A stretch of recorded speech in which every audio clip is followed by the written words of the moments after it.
सूरा अल-अहज़ाब के आयत नंबर 63 तक है इसी से।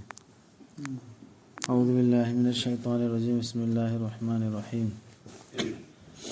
वइज़ अख़ज़ना मिनन नबिय्यीन मीसाक़हुम व मिनका व मिन नूहिन व इब्राहीम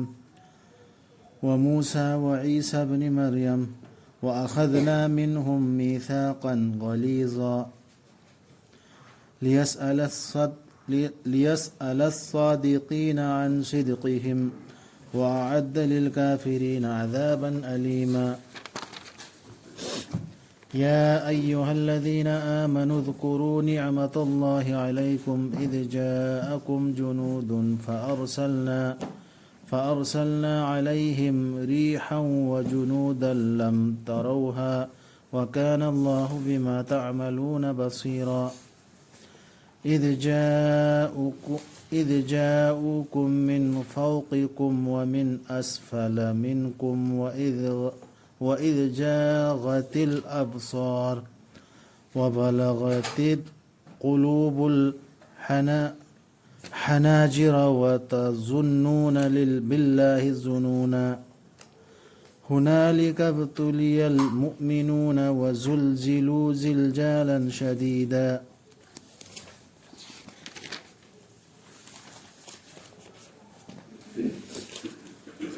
पल्लो अखोयना लौखिबदु नबी सिंहदगी मखोयगी करार अमा नंगोंदगी नूदगी नंगोंदगी यदि अखोय रसूलदै नद्रो नंगोंदगी सु हायरिबे नंगोंदगी नूदगी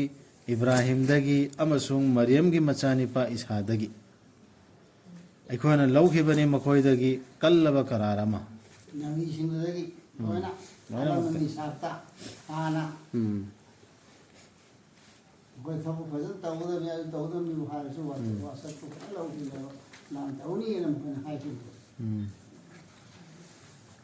Mana hangnaba acumba ngang singda mukhogi acumba tugi maramda. Allah na. Mana cumi si kalai hoi cumba mi si cuma cumi hari si kalai hoi cumba no tu adu hangga tu riba Allah na. Ini tu riba soal tu Allah na thorang tawduna thamlabani thajadaba singidamak chaina lairaba dandi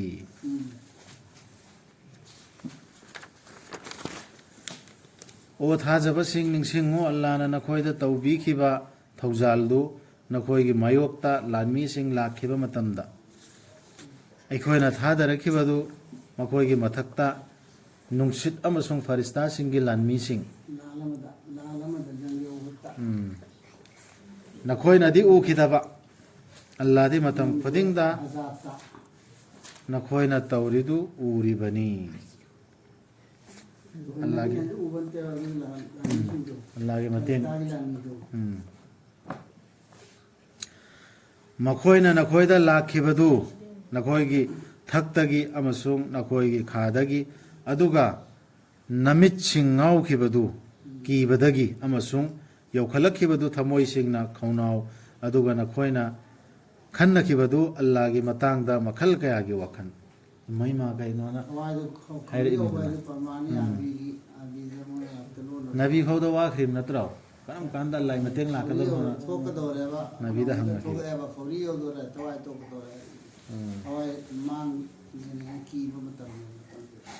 अदे मतम मुसलमान मिंदी खरीदते नहीं है ना वो खान खिबदो नावासिना अदुगदु वाली निसे अदे मतमदुदा अल्लाहगी मदद लाखि मत्रा मदुदा चांगेंग तौखिबनी थाजब सिंबु अमसुंग निघन खिबनी मखोयबु साथीबा खुनिक अमना वे जातिल अबसार में सिंबु मावन खिबनी नाव खिबनी बलगतिल कुलुबुल हनाजरा कुलूब सिंजी थमोय सिंजी खोरी और एवा चुदो कदम तो है वो तजुन्नुना बिल्लाहि जुनूना दु अल्लाह इमरम दन बना खन की वो खन दु नाम खलो दु खन नाम खन की तवरी सब गयो को मोमिन वरदी देखो मतें पांकनी हाय बनी अदु तो नि दु को मतें लाते शुरू करी नो करन अतो पाए तो जाओ ने वा मता न सुल्ला ला मतें दु के दम ला के दो नबी ने को हाय की ना याब तो पता नबी ने को अदु की वाजिब ने बिसी ꯑꯗꯣ ꯑꯜꯂꯥꯒꯤ ꯃꯔꯛꯇ ꯃꯑꯣꯡ ꯈꯟꯈꯤꯕꯅꯤ ꯍꯥꯏꯕꯁꯤ ꯀꯔꯤꯅꯣ ꯇꯧꯔꯤꯁꯤꯕꯨ ꯑꯩꯈꯣꯏꯁꯤꯕꯨ ꯑꯜꯂꯥꯅꯗꯤ ꯑꯩꯈꯣꯏ ꯃꯇꯦꯡ ꯄꯥꯡꯒꯅꯤ ꯍꯥꯏꯕ ꯃꯇꯦꯡꯁꯨ ꯌꯧꯔꯛꯇꯕꯅꯤ ꯑꯗꯨꯐꯥꯎ ꯈꯟꯈꯤꯕꯅꯦꯕ ꯃꯇꯝꯗ ꯑꯗꯩ ꯋꯥꯈꯤꯕꯅꯦꯕ ꯑꯗꯨꯒꯤ ꯃꯇꯝꯗꯅꯦꯕ ꯑꯜꯂꯥꯅ ꯃꯇꯦꯡ ꯄꯤꯔꯤꯁꯤ ꯆꯤꯡꯅꯕꯁꯤꯡꯗꯨꯁꯨ ꯈꯪꯗꯣꯛꯅꯕ ꯑꯜꯂꯥꯅ ꯇꯥꯠ ꯇꯧꯕꯁꯤꯡꯁꯨ ꯈꯪꯗꯣꯛꯅꯕꯩ ꯑꯣꯏꯁꯨ ꯑꯣꯏꯈꯤꯗꯅ ꯂꯥꯟꯗꯨꯅ ꯃꯨꯅꯥꯐꯤꯛ ꯀꯅꯥꯅꯣ ꯍꯥꯏꯕꯗꯨ ꯑꯗꯩ ꯀꯣꯛꯄꯤꯈꯤꯕꯁꯨ ꯌꯥꯎꯈ꯭ꯔꯦ ꯏꯃꯥꯟ ꯁꯥꯕꯩ ꯀꯔꯝꯗ ꯑꯜꯂꯥꯅ ꯍꯟꯅ ꯀꯣꯛꯄꯤꯈꯤꯕꯁꯨ ꯌꯥꯎꯈ꯭ꯔꯦ ꯑꯗꯨꯒ ꯇꯥꯠ ꯇꯧꯕꯁꯤꯡ ꯑꯃꯁꯨꯡ ꯃꯈꯣꯏꯒꯤ ꯊꯃꯣꯏꯁꯤꯡꯗ ꯑꯅꯥꯕ ꯂꯩꯕꯁꯤꯡꯅ ꯍꯥꯏꯈꯤꯕꯗꯨ ꯑꯜꯂꯥ ꯑꯃꯁꯨꯡ ꯃꯥꯒꯤ ꯔꯁꯨꯜꯅ ꯑꯩꯈꯣꯏꯗ ꯀꯔꯤꯁꯨ ꯋꯥꯗꯥ ꯇꯧꯕ ꯅꯠꯇꯦ ꯑꯔꯦꯝꯕ ꯑꯁꯥ ꯅꯠꯇꯅ ꯍꯧꯖꯤꯛꯀꯤ ꯊꯧꯗꯣꯛꯇ꯭ꯔꯅꯤꯁꯤ ꯃꯨꯅꯥꯐꯤꯛ ꯃꯈꯣꯏꯅ ꯍꯥꯏ ꯃꯨꯅꯥꯐꯤꯛ ꯃꯇꯝꯗ ꯃꯨꯁꯜꯃꯥꯟ ꯑꯇꯣꯞꯄ ꯃꯤ ꯅꯠꯇ꯭ꯔꯣ ꯑꯗꯨꯅ ꯍꯥꯏꯈꯤꯕꯅꯦꯕ ꯑꯗꯨꯒ ꯃꯈꯣꯏꯒꯤ ꯈꯨꯠꯄꯨ ꯑꯃꯅ ꯍꯥꯏꯈꯤꯕꯗꯨ ꯑꯣ ꯌꯁꯔꯤꯐꯀꯤ ꯃꯤꯁꯤꯡ ꯌꯁꯔꯤꯞ ꯑꯁꯤ ꯀꯔꯤ ꯃꯃꯤꯡ ꯂꯝ ꯑꯃꯒꯤ ꯃꯃꯤꯡ ꯃꯗꯤꯅꯥꯒꯤ ꯍꯥꯟꯅ ꯃꯃꯤꯡ ꯌꯁꯔꯤꯞ ꯀꯧꯔꯝꯕ ꯌꯁꯔꯤꯞꯀꯤ ꯃꯤꯁꯤꯡ ꯅꯈꯣꯏꯅ ꯂꯦꯞꯄ ꯉꯝꯂꯣꯏ ꯃꯁꯤꯗ ꯑꯗꯨꯅ ꯍꯟꯈ꯭ꯔꯣ ꯅꯤꯈꯤꯕꯅꯤ ꯃꯈꯣꯏꯒꯤ ꯀꯥꯡꯕꯨ ꯑꯃꯅ ꯅꯕꯤꯒꯤ ꯑꯌꯥꯕ ꯅꯤꯔꯛꯏꯃꯤ ꯍꯟꯅꯕꯒꯤ ꯅꯈꯣꯏꯒꯤ ꯃꯀꯥꯝ ꯂꯩꯇ꯭ꯔꯦ ꯍꯥꯏꯕꯅꯤ ꯍꯥꯏꯗꯤ ꯑꯥꯔꯕꯤꯗ ꯍꯥꯏꯁꯦ ꯅꯈꯣꯏꯒꯤ ꯃꯀꯥꯝ ꯂꯩꯇ꯭ꯔꯦꯕ ꯃꯣꯏ ꯍꯟꯈ꯭ꯔꯣ ꯅꯈꯣꯏ ꯂꯦꯞꯄ ꯉꯝꯃꯔꯣꯏꯅ ꯋꯥꯍꯩꯒꯤ ꯑꯥꯔꯊ ꯍꯟꯕꯩ ꯋꯥꯅꯦꯕ ꯅꯈꯣꯏꯒꯤ ꯃꯀꯥꯝꯗ ꯂꯩꯇ꯭ꯔꯦ ꯅꯈꯣꯏ ꯀꯩꯁꯨ ꯑꯣꯏꯔꯔꯣꯏꯕ ꯑꯁꯨꯛ ꯌꯥꯝꯅ ꯅꯥꯀꯟ ꯈꯨꯗꯤꯡꯃꯛꯇꯤ ꯄ꯭ꯔꯤꯊꯤꯕꯤ ꯅꯥꯀꯟ ꯈꯨꯗꯤꯡꯃꯛꯇꯤ ꯂꯥꯛꯑꯒ ꯂꯥꯟꯗꯥꯔꯛꯑꯒꯕꯨ ꯑꯩꯈꯣꯏꯅ ꯀꯔꯝꯕ ꯉꯝꯗꯣꯏꯕ ꯅꯈꯣꯏꯅ ꯀꯔꯝꯕ ꯉꯝꯗꯣꯏꯕ ꯅꯈꯣꯏ ꯂꯩꯔꯔꯣꯏꯅ ꯃꯨꯅꯥꯐꯤꯛ ꯀꯥꯡꯕꯨ ꯑꯃꯅ ꯍꯥꯏꯔꯛꯏꯃꯤ ꯃꯗꯤꯅꯥꯒꯤ ꯒ꯭ꯔꯨꯞꯇꯨꯗ ꯅꯣꯏ ꯍꯜꯍꯧꯔꯣꯅ ꯅꯤꯈꯤꯕꯅꯤ ꯃꯈꯣꯏꯒꯤ ꯀꯥꯡꯕꯨ ꯑꯃꯅ ꯅꯕꯤꯒꯤ ꯑꯌꯥꯕ ꯑꯗꯨꯗꯩ ꯀꯥꯡꯕꯨꯗꯨꯅ ꯑꯌꯥꯕ ꯍꯣꯠꯅꯔꯦ ꯆꯠꯆꯔꯒꯦ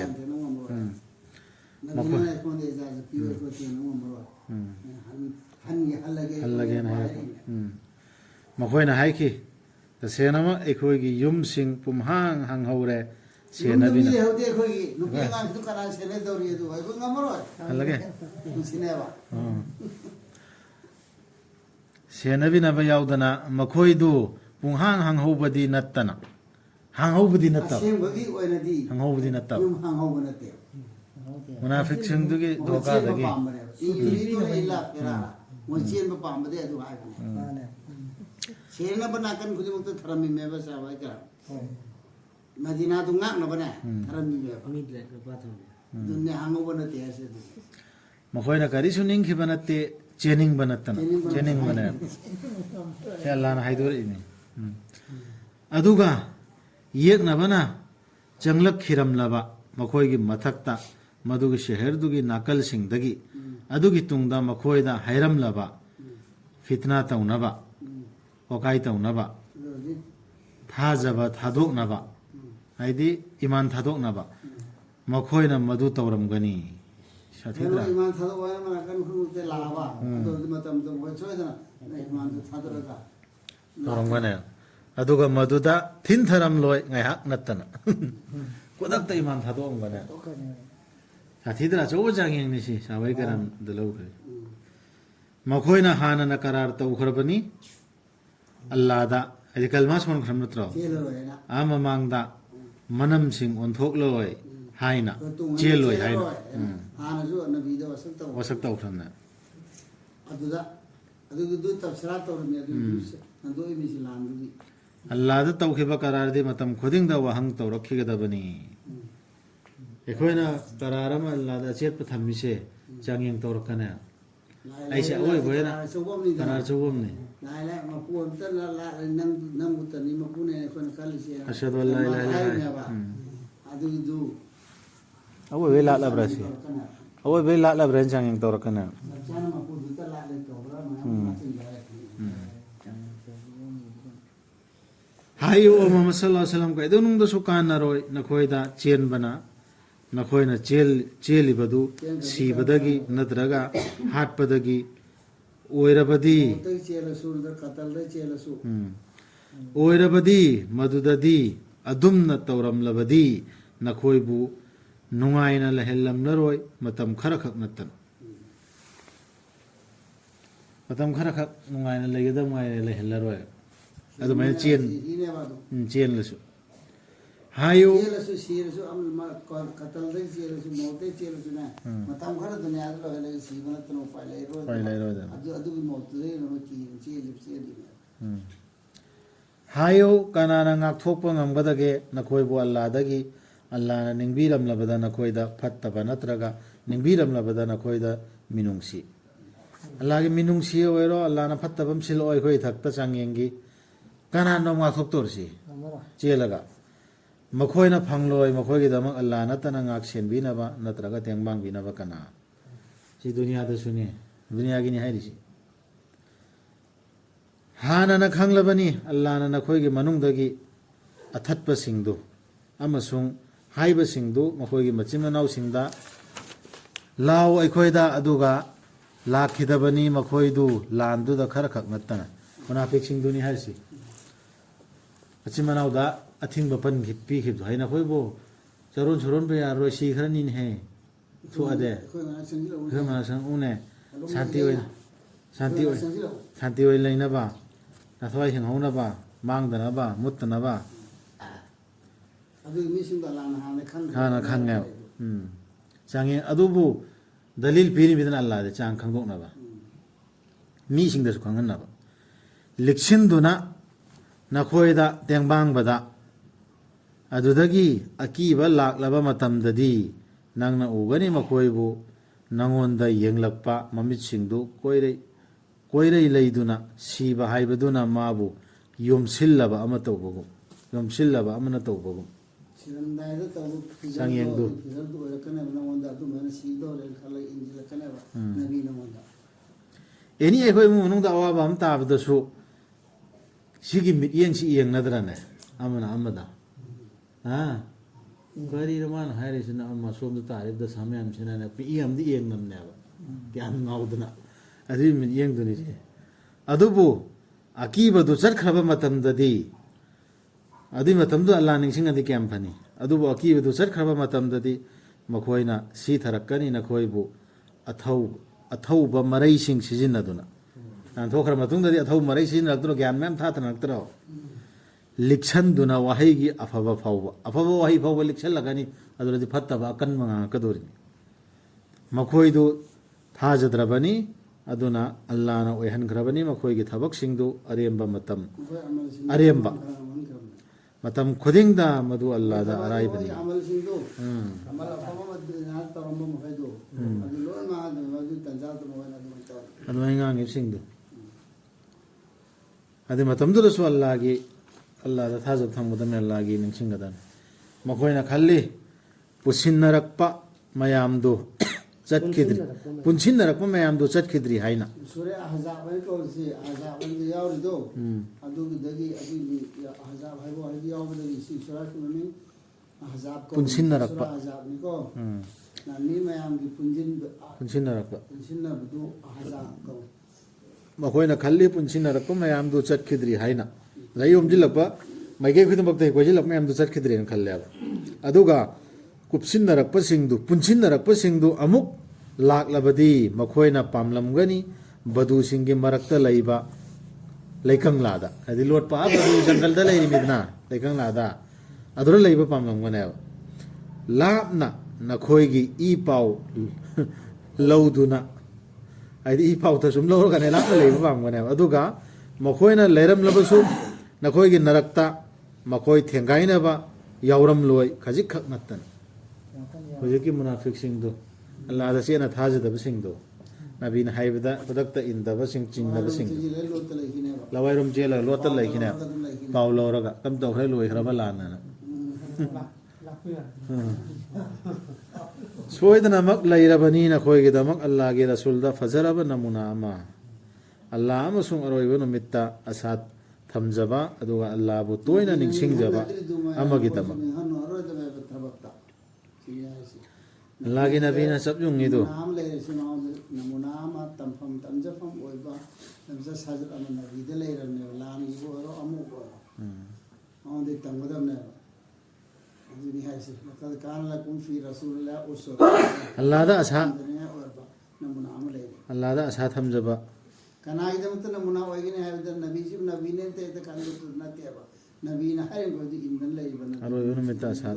अदुगदरी लेवन कान यरजुल्लाह अल्लाह के आसास थमीबा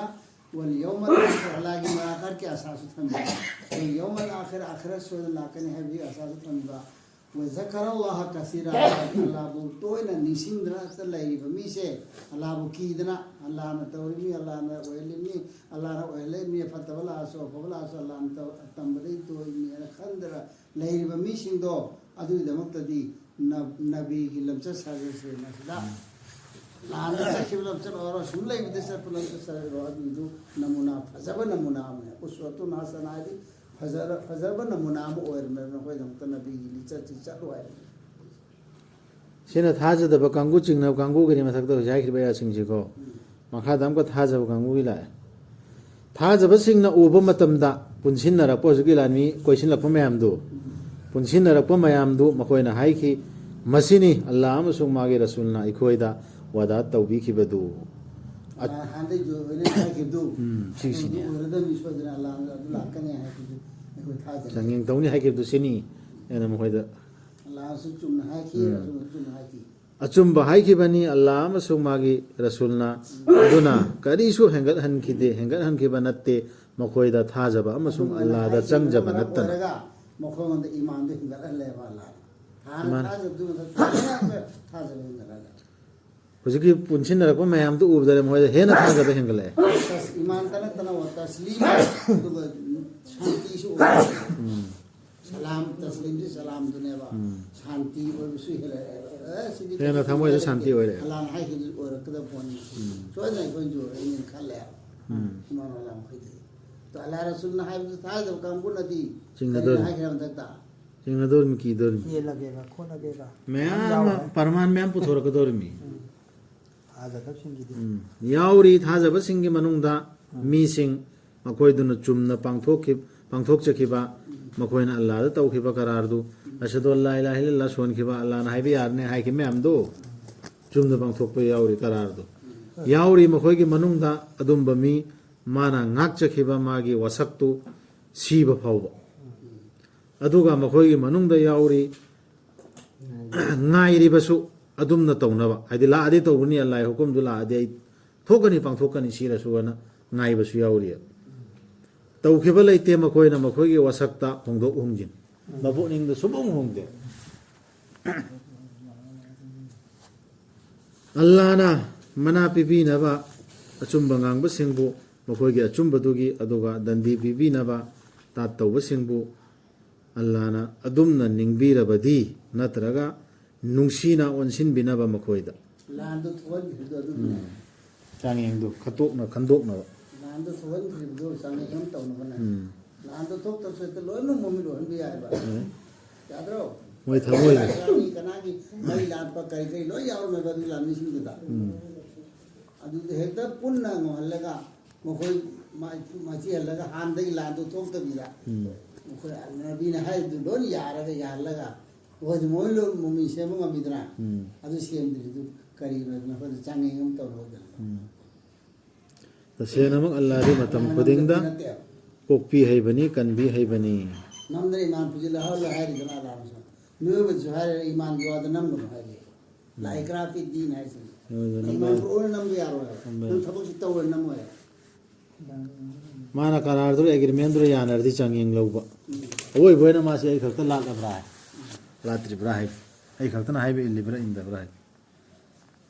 allah di shakti laibani pangkarai no allah di matam khuding da kokpi haibani kanbi haibani halhan bi ki bani allah na thajadaba singdu makoi gi asau baduga loina na afaba amatta phangdan oklabani allah na thajaba singidamak lanphamda allah di shakti laibani pangalbani sallallahu alaihi wasallam हलन